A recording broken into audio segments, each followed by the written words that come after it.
Bien, bonjour à toutes et à tous. Je me présente, je m'appelle Brice. Je viens de passer le CN, donc j'étais en D4 l'année dernière. Et donc là, je vais vous faire une petite série de vidéos sur l'observation médicale. Donc c'était un projet qu'on avait monté il y a 3 ans où, avant le stage de sémiologie DP2, on vous présentait justement qu'est-ce qu'on devait écrire dans les observations médicales et on va voir aussi comment appréhender chaque organe. Donc on va faire les examens cliniques de chaque organe un par un. Et à la fin de cette petite vidéo, on aura un résumé de tout ce qu'on a fait. Donc ça, c'est une fiche que j'avais faite aussi il y a 3 ans. Et cette fiche-là, vous aurez juste à l'imprimer. Je vous la mettrai en lien et vous la retrouvez aussi sur le site de C2SU. Vous allez dans Fiches, dans C2SU et tout en bas, il y aura fiche observation médicale en PDF. Et donc cette fiche-là, ça va résumer tout ce qu'on va voir pendant ces vidéos. Vous l'imprimez et comme ça, vous n'oublierez rien quand vous écrivez votre observation et tout le monde, tous vos chefs seront contents. Donc, on va commencer par aujourd'hui la base de l'observation médicale et on verra ensuite les examens cliniques de chaque organe. Donc, l'observation médicale, comment ça marche? Donc, elle va se comporter toujours de la même manière où on va avoir un plan qui va commencer par la date du jour avec votre nom, prénom et votre statut. Donc là, vous mettrez D1 ou externe. Donc, c'est important de mettre le statut parce que ça ne va pas être la même relecture selon qu'on est externe, interne ou chef. Parce qu'on fait, en général, on est censé faire plus d'erreurs quand on est externe, mais bien sûr, l'erreur même les internes et les chefs peuvent faire aussi des erreurs, donc il faut faire toujours attention, même si c'est un chef qui a écrit une observation. Mais bon, voilà, c'est important de mettre son statut. Ensuite, vous mettrez le médecin traitant et le médecin spécialiste du patient. Donc, ça va être important parce que souvent, les patients, ils ont beaucoup de maladies et on va devoir appeler ces médecins-là pour avoir plus de renseignements, avoir des précisions dont le patient ne connaît pas forcément. Donc, après avoir vu ces deux choses-là, une fois avoir demandé le médecin traitant et le médecin spécialiste, vous allez passer à l'interrogatoire. Et l'interrogatoire va être suivi ensuite d'examens cliniques, des examens complémentaires et de la conclusion. Donc, la conclusion, on va vous demander le diagnostic et la conduite à tenir. Donc, ça va être un peu compliqué au début parce que vous n'avez pas toutes les connaissances nécessaires. Et même si on a toutes les connaissances, au début, ça peut être compliqué. Donc, peut-être qu'on va vous demander d'essayer de le faire, mais ça, c'est une partie que vous allez progresser dans cette partie-là au fur et à mesure avec votre expérience et vos connaissances. Donc ça, vous verrez ça en stage. Mais donc le plan d'une observation, ça va se comporter toujours de cette manière-là. Donc là, on va voir premièrement qu'est-ce qu'on va demander dans l'interrogatoire du patient. Donc c'est pareil, l'interrogatoire, il va suivre un plan précis. Donc il va commencer par le motif d'hospitalisation, les antécédents, le traitement, le mode de vie et l'histoire de la maladie. Donc on va toujours dans une observation mettre ces choses-là dans l'ordre. Et c'est pas parce qu'il y a un ordre précis à suivre et ça va nous permettre de mieux comprendre pourquoi le patient vient et ses pathologies. Donc, on va détailler le plan de l'interrogatoire partie par partie. Donc, on va commencer par le motif d'hospitalisation. Qu'est-ce que va comporter le motif d'hospitalisation? Donc, on va devoir décrire les symptômes et les signes cliniques du patient. Donc, on va demander au patient pourquoi il vient et on va devoir écrire pourquoi le patient vient. Donc, il y a une chose qui peut être très difficile au début de l'externat, c'est de différencier les symptômes et signes cliniques des patients du diagnostic. Donc, en fait, quand on demande un motif d'hospitalisation, on va devoir décrire les symptômes et les signes cliniques, mais il ne faudra surtout pas mettre de diagnostic. Je vous donne un exemple. Donc, si le patient vient pour des œdèmes des membres inférieurs, par exemple, donc il va dire j'ai les jambes gonflées, on va mettre en motif d'hospitalisation œdème des membres inférieurs. On ne devra pas mettre, par exemple, insuffisance cardiaque droite, parce que ça, c'est un diagnostic. Et les œdèmes des membres inférieurs, ce n'est pas forcément de l'insuffisance cardiaque droite, même si ça peut l'être. Ça peut être aussi une phlébite, et, une lymphangite, etc. Pareil, si le patient vient, il vous dit j'ai du mal à respirer, vous allez mettre comme motif d'hospitalisation dyspnée. Vous ne pourrez pas mettre insuffisance cardiaque gauche parce qu'il y a d'autres causes de dyspnée que l'insuffisance cardiaque gauche. Par exemple, il y a l'EP, il y a la pneumopathie, il y a le pneumothorax, etc. Pareil, si le patient vient parce qu'il a des douleurs articulaires, vous mettrez comme motif douleur articulaire et pas arthrose parce qu'il n'y a pas que l'arthrose qui donne des douleurs articulaires. Donc, c'est un peu compliqué à comprendre au début, mais vous allez voir avec l'expérience, avec vos connaissances, après, ça va devenir clair dans votre tête. Mais il faut retenir que dans un motif d'hospitalisation, on ne donne pas de diagnostic, par exemple tout ce qui est la colonne de droite, on ne donne que des symptômes et des signes cliniques. Alors, pardon. Donc ensuite, on a vu donc, premièrement les motifs d'hospitalisation dans l'interrogatoire. Maintenant, on va passer aux antécédents. Qu'est-ce qu'on demande dans les antécédents? Donc, on va demander, il y a plusieurs parties dans les antécédents, 4 parties. Il y a la partie médicale, la partie chirurgicale, la partie obstétricale et la partie familiale. Donc, on va premièrement demander les antécédents personnels du patient, donc ces antécédents médicaux. On va demander s'il a déjà été hospitalisé auparavant, s'il a des problèmes de santé particuliers. Et moi, ce que je demande tout le temps, même si le patient ne me l'indique pas, ça va être de demander est-ce qu'il a de l'hypertension, du diabète et du cholestérol ou dyslipidémie. Donc, pourquoi on va demander ça? Parce que souvent, les patients qui ont de l'hypertension, diabète et cholestérol, ils sont tellement habitués, ça fait des années qu'ils ont ça, en fait, ils oublient que c'est une maladie. Donc, pour eux, ils vont oublier de vous le mentionner, mais c'est pourtant une chose très importante à déclarer.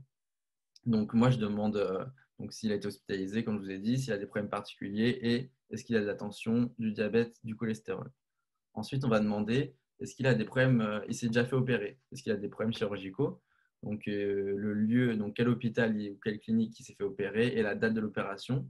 Les dates, ça va être toujours très important à mentionner parce que, par exemple, ça ne va pas être la même chose si le patient s'est fait opérer il y a 30 ans pour une prothèse de genou ou si c'était il y a un mois. Ça va changer beaucoup de choses par rapport à sa pathologie pour laquelle il vient. Ensuite, pour les femmes, on va demander les problèmes obstétricaux. Donc, les problèmes obstétricaux, ça va être surtout dans les services de gynécologie obstétrique.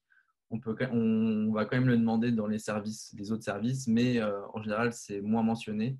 Mais comme ça, au moins, vous aurez une observation très complète. Et ensuite, très important aussi, ça va être les antécédents familiaux. Donc, il va falloir demander si dans sa famille, il y a certaines pathologies, ses frères, ses sœurs, ses parents, s'il a des enfants, parce qu'il y a certaines pathologies, comme vous le savez, qui sont génétiques et d'autres qui sont des facteurs de risque. Donc, vous allez plus avoir de chances d'avoir telle ou telle maladie si votre papa ou votre maman a déjà telle ou telle maladie.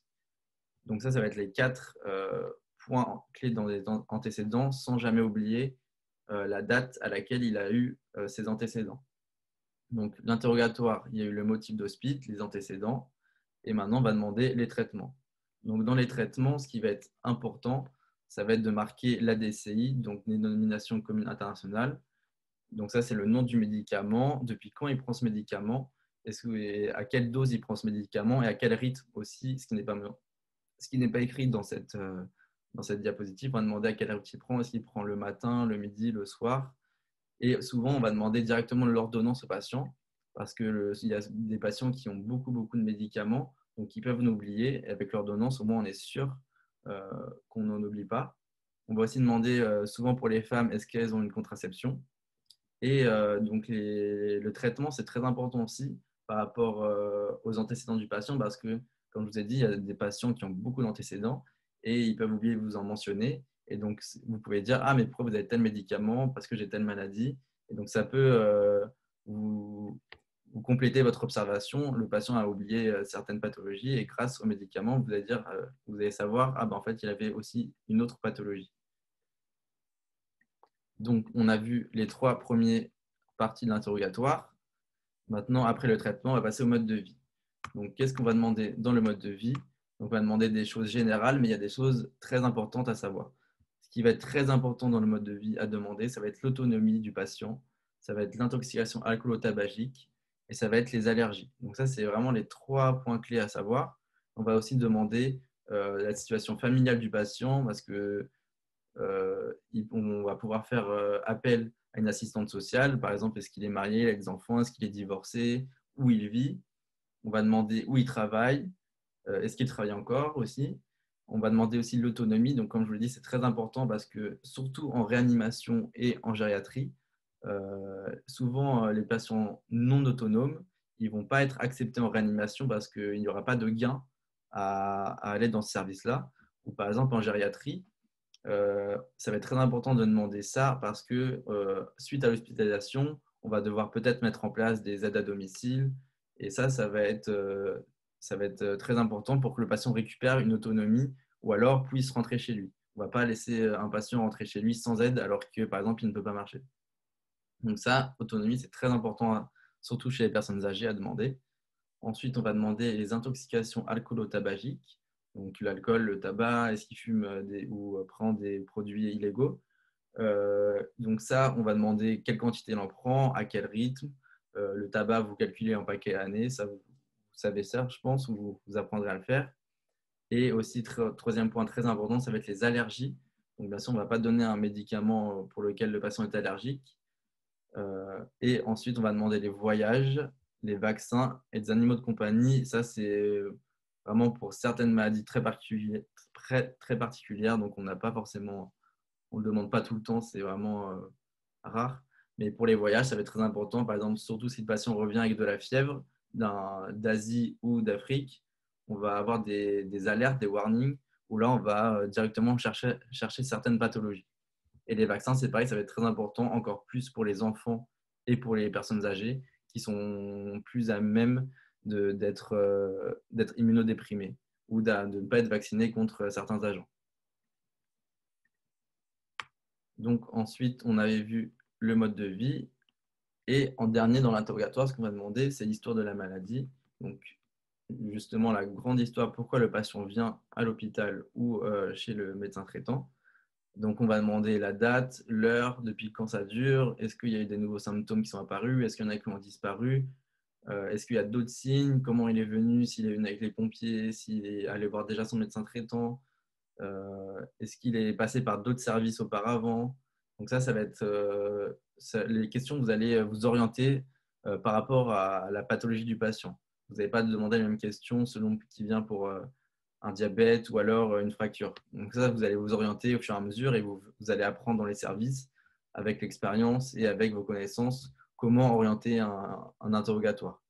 Donc ça, vous allez vraiment l'apprendre pendant les premiers jours et les premières semaines dans votre service. Donc ça, on va voir du coup les points clés de l'interrogatoire. Et après, ce qu'on va faire, c'est passer à l'examen clinique. Donc l'examen clinique, juste avant de passer à organe par organe, on va demander les paramètres généraux.